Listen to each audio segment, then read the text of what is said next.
তারপরে আপনি যে ফাইলটা রিডিপ্লয় করলেন সে অনুযায়ী করা যাবে।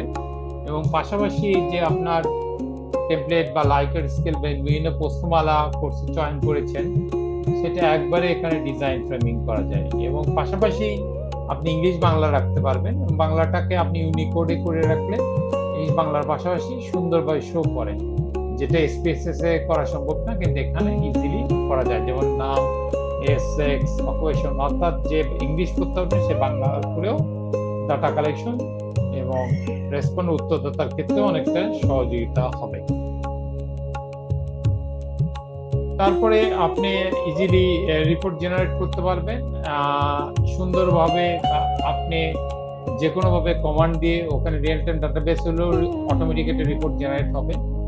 পাশাপাশি বিভিন্নভাবে এই রিপোর্টটা আপনি তৈরি করতে পারবেন। বিভিন্ন সময় রিপোর্ট আপনার শো করবে, গ্রাফ, চার্ট এগুলো করবে। বিশেষ করে আপনি গ্রুপ বা সেপারেট শিট একারও কাজ করতে পারবেন।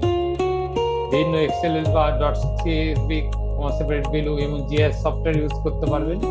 আপনার লংগিটিউড, ল্যাটিটিউড, জিপিএস লোকেশন, অর্থাৎ সে ডাটা কালেক্টর কি ঘরে বসে করলো না বিভিন্ন জায়গায় বসে করলো সেটা, এবং সেটাকে কনভার্ট করে আপনি স্পেসেস, স্টাটা, অ্যাক্সেস যে কোনো ভাবে নিতে পারবেন, এবং এক্সেল তো অবশ্যই। খুবই সুন্দর সিস্টেম।